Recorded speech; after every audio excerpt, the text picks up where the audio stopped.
Good morning. Today, I want to, because this is coming from my heart, and I got up early this morning, and I had to say it. I'm just going to come out and say it.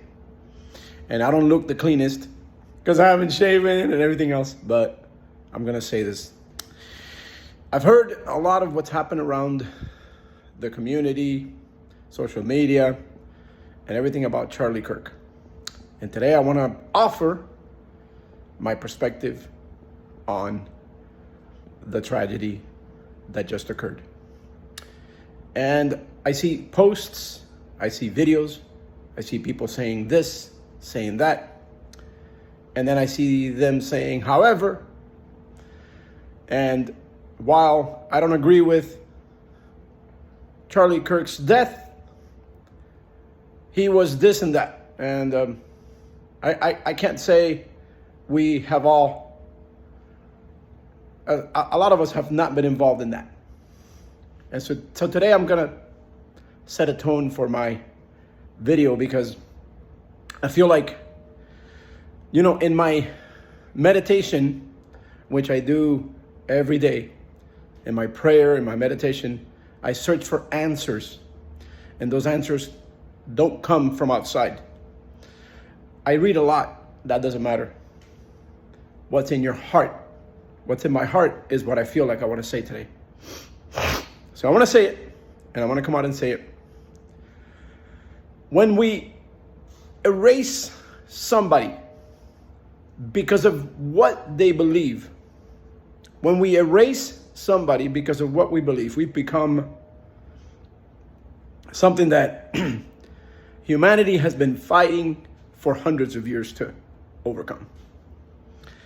And at this juncture, I want to offer my deepest and heartfelt condolences for the passing of someone that,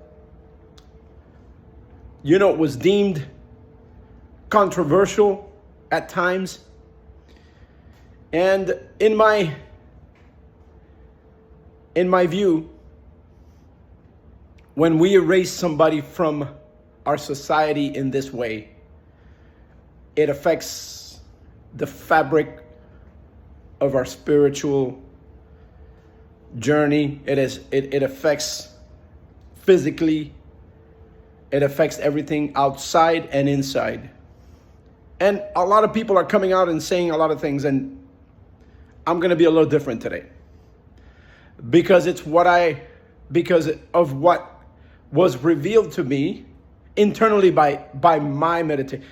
I'm not claiming that someone came and knocked on my door and said, hey, you should say this, or a great big voice came over and said, hey, Jose, you should feel this, you should say this. No, it's because I went inside and I listened to myself. Because God gave us the ability to do some introspection. And yes, a lot of people claim that what they do get, that internal voice that is yours, that it's coming from some great big guy sitting on a throne. But God gave you the ability to search inside and make decisions about what events, situations, conditions, issues are occurring in the outside world. And today, here's what I'm going to offer. Voltaire said that in the book,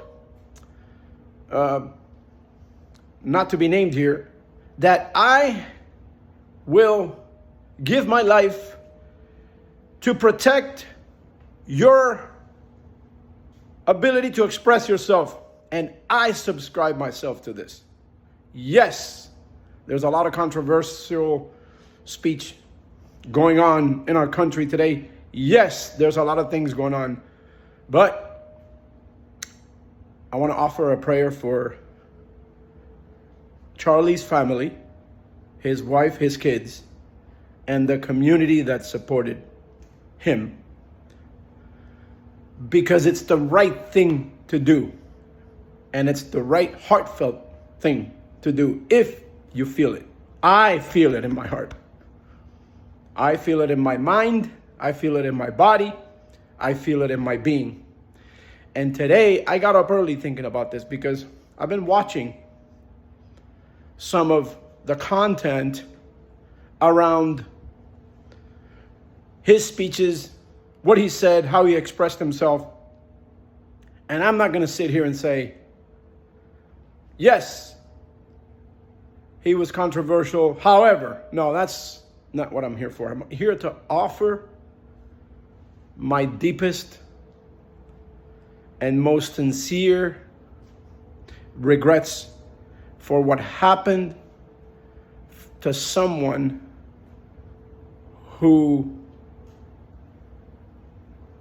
dared to say what he felt in his heart was the right thing to say. Was it wrong or was it right? I don't know.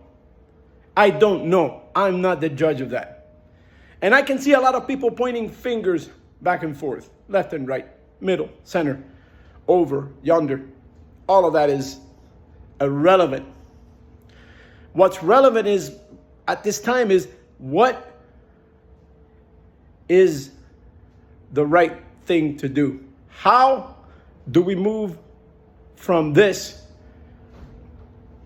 to encouraging communities to continue talking with one another? You know, I've watched a lot, and I've been appalled by a lot of things. And I'm sure a lot of people are appalled by some of the things I say.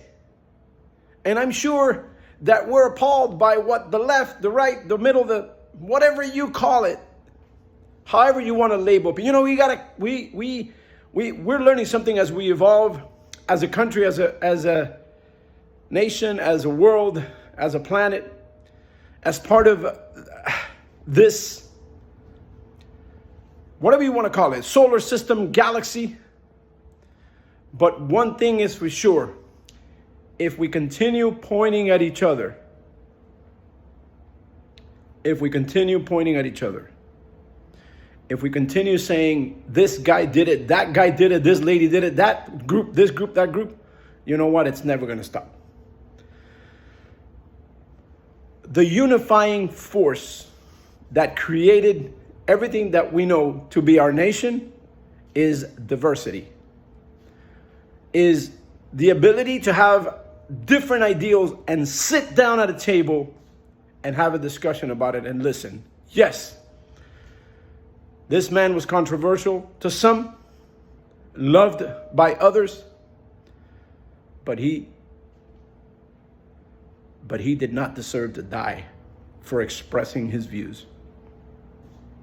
Nobody does. I don't. You don't.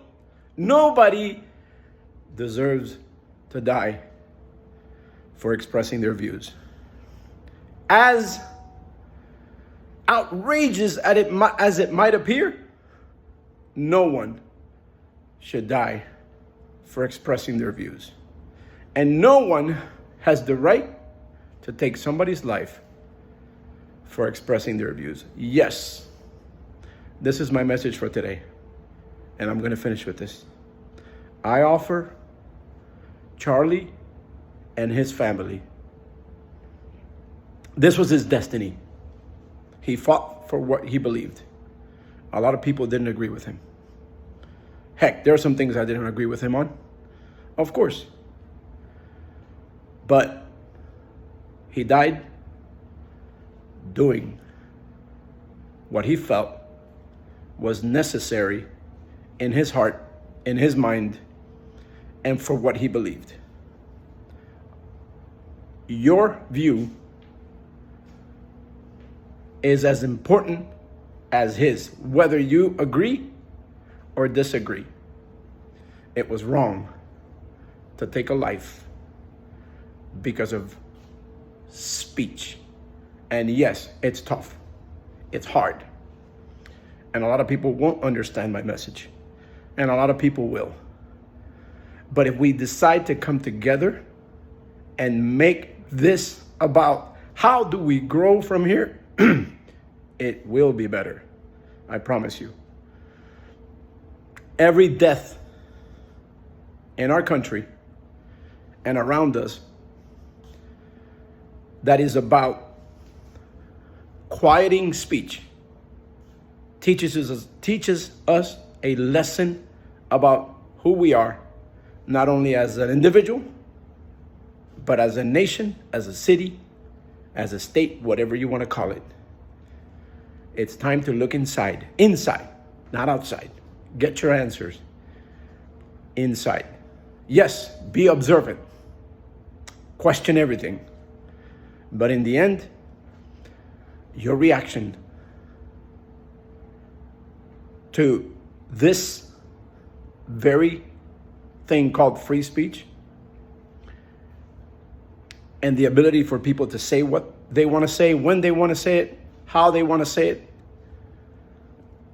is at the core of how we move forward. And today, I ask that we all sit at the table with those people that we differ with. And let's argue, let's keep talking. Because as long as we're talking, there's going to be no war.